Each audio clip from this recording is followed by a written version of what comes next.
আরে বাহ বাহ বাহ বাহ বাহ বাহ, এই তো আমার বোন উঠে বসেছে। হ্যাঁ বাহ, খুব ভালো।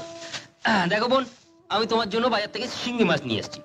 3 বেলা পেট পুড়ে শিঙ্গি মাছের ঝোল আর ভাত খাবে, শরীরে শক্তি পাবে, তাড়াতাড়ি সুস্থ হয়ে যাবে। হ্যাঁ, আরে দেখো তোমার জন্য মৌসুম্বি নিয়ে এসেছি, এ নাও। কি হলো, নাও। কপাল জুড়ে তোমার দরজায় এসে পড়েছিলাম ভাই। সত্যি তোমার মতন মানুষ হয় না। মানুষ? আমি আবার মানুষ?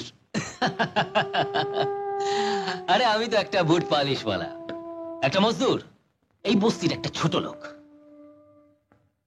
মানুষ হলো তারা বোন যারা বড় বড় বাড়িতে থাকে আর পাহাড়ি গাড়ি চাপে। না ভাই, তোমাদের মধ্যে এখনো মনুষ্যত্ব বেঁচে আছে, আর বাড়ি গাড়ি আলাদের মধ্যে বেশিরভাগই অমানুষ, জানোয়ার। হ্যাঁ গো বোন, ওই পাগলিটা এখনো আসেনি? না, আসেনি। তুই এবার একটা কাজের লোক রাখ। যে রূপা আমার জন্য এত করছে, তার পরিচয়টা তো দিলে না ভাই। ওর পরিচয়? ও হচ্ছে আমার অবিবাহিত বউ। অবিবাহিত বউ? কিরকম? ব্যবসাদারেরা যেমন আগে থেকে মাল বুক করে রাখে, আমিও তেমন ওকে আগে থেকে বুক করে রেখেছি। ওরকম বুক করে রাখে নাকি কেউ? বিয়েটা করে ফেলো।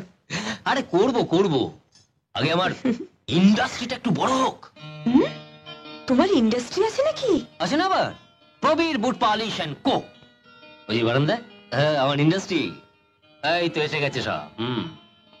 বিকেল বেলা চায়ের দোকানে দেখা করিস, ভুলে যাস না।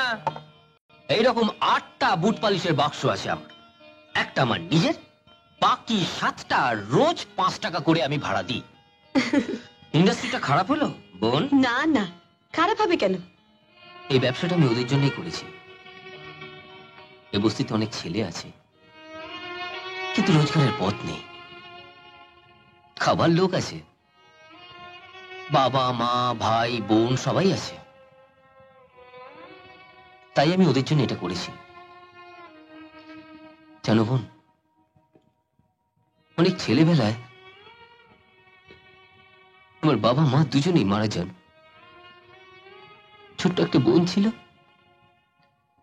তাকেও কলেরায় খেলো। মাত্র 8 বছর বয়সে আমি এই শহরে এসেছি শুধু লাথি জুতো খাওয়ার জন্য।